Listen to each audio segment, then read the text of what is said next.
Que doit faire la Guinée pour se qualifier à la Coupe du Monde 2026? Salut à tous et bienvenue sur la chaîne.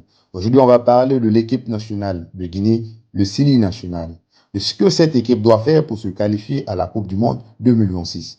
Mais avant de se projeter vers l'avenir de cette équipe, rappelons d'abord qu'on a récemment assisté à une élimination prématurée de cette équipe des éliminatoires de la Coupe d'Afrique des Nations à cause de problèmes de gestion à la fédération, un échec qui met en lumière l'importance de gérer le football guinéen pour espérer un meilleur avenir.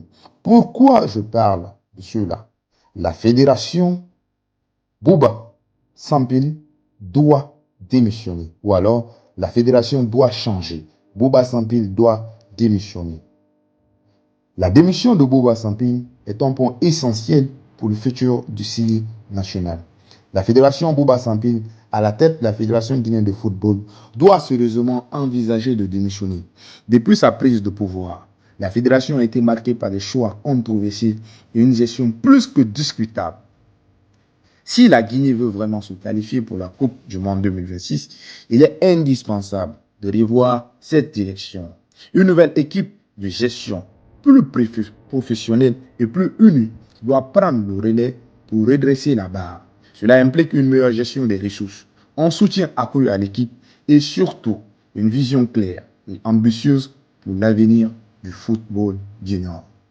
Pour rappeler les défauts de cette fédération, le joueur que nous connaissons tous, la pépite que nous chuchotons, Ilex Mouriba, n'est pas en sélection pour la simple et unique raison parce qu'il a mal avec Bouba Sambé.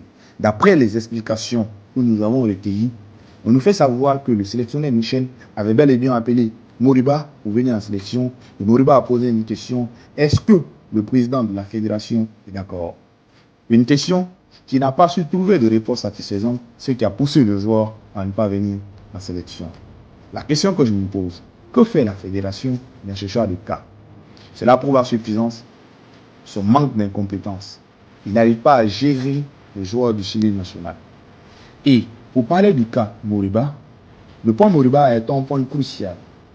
Ce joueur qui évolue à un niveau élevé en Europe, dans son club Celta Vigo, manque actuellement à la sélection guinéenne. Il n'est pas convoqué actuellement à cause de tensions internes que je soulignais tantôt entre lui et le président de la fédération. Mais c'est un joueur qui, avec son expérience et ses qualités, pourrait vraiment faire la différence dans le milieu de terrain guinéen. Il est grand temps que la fédération et les dirigeants trouvent une solution pour que Moriba puisse revenir en sélection nationale. Une équipe unie, sans conflit interne, est un facteur clé pour réussir. Le retour de Moriba pourrait renforcer la Guinée dans son parcours vers la Coupe du Monde 2026. Et c'est quelque chose qu'on ne peut pas se permettre de négliger. Parce que Moriba, c'est un joueur de classe mondiale. Il a bel et bien sa place dans notre équipe. Si je devais revenir sur l'élimination de la Guinée des qualifications pour la Coupe d'Afrique des Nations 2025, beaucoup d'entre nous étaient déçus. Mais si on regarde de plus près, cet échec n'est pas seulement dû à la qualité des joueurs ou à la tactique de l'entraîneur Michel, c'est surtout à cause de la mauvaise gestion au sein de la fédération guinéenne. Pour rappel, la fédération a limogé Kaba Diawara pour ses performances aux Jeux olympiques de Paris. Pourtant, en réalité, ce n'est pas Kaba Diawara qui devait gérer l'équipe aux Jeux olympiques de Paris. On l'avait tendu une piège. Pour ensuite donner sa place à un adjoint que Kaba lui-même avait renvoyé, quelqu'un qui n'est pas expérimenté. Celui-ci a donné un héritage plus que jamais au Sili en donnant 2 défaites de suite au Sili. Ce qui a joué plutôt un rôle dans l'élimination du Chili national.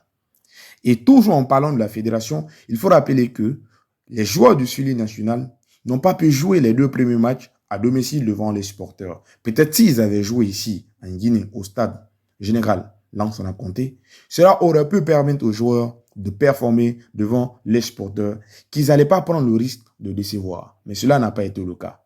La Guinée ne joue même pas ses matchs chez lui. Il joue tous ses matchs à l'extérieur. La fédération, je pourrais dire, n'a pas su créer les bonnes conditions pour l'équipe, comme je l'expliquais tantôt, en termes de préparation, de logistique et même de soutien aux joueurs. La mauvaise gestion des ressources et des décisions stratégiques a conduit à cet échec. Et malheureusement, ça a eu un impact direct sur la performance de l'équipe sur le terrain. Cet échec doit nous servir de leçon pour la suite. La Guinée ne pourra pas se permettre de répéter les mêmes erreurs si elle veut espérer une qualification pour la Coupe du Monde 2026. L'élimination pour la Coupe du Monde 2026. La Guinée a encore une chance de se qualifier. Je dis bien, la Guinée a encore une chance de se qualifier. Mais cela passe par plusieurs ajustements cruciaux. Le groupe d'abord. Il faut maximiser les points face à des équipes comme la Somalie et l'Ouganda. La défense doit rassurer. Le milieu doit rassurer, d'où l'importance d'appeler Moriba. Les attaquants, les joueurs comme Serhou Guirassy, je vais en parler tout de suite. Je disais, contre la Somalie et l'Ouganda, les deux prochains adversaires, mais la question reste, comment la Guinée va faire pour performer? Tout d'abord, il faut une cohésion totale au sein du groupe et une direction claire, tant sur le plan tactique que sur le plan administratif. Le sélectionneur Michel a fait appel à un groupe de 23 joueurs pour les prochaines rencontres. Certains noms comme Guirassy, Diakabi sont des éléments clés qui doivent absolument donner le meilleur d'eux-mêmes.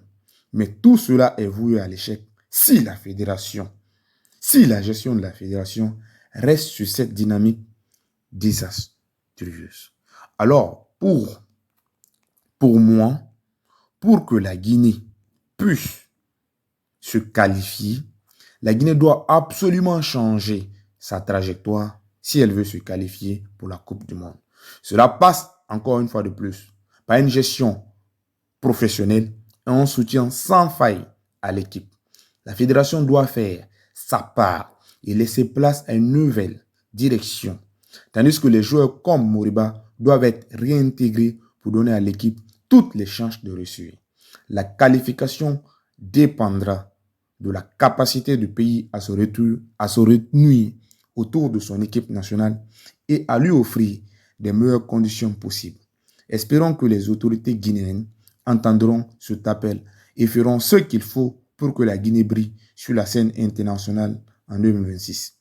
Dites-moi ce que vous en pensez dans les commentaires. Croyez-vous que la Guinée peut se qualifier malgré tout? Et que pensez-vous de la situation à la fédération et du cas Moriba? Merci d'avoir regardé cette vidéo. N'oubliez pas de liker, de partager, de vous abonner pour plus de contenu sur le football guinéen et international et sur l'actualité.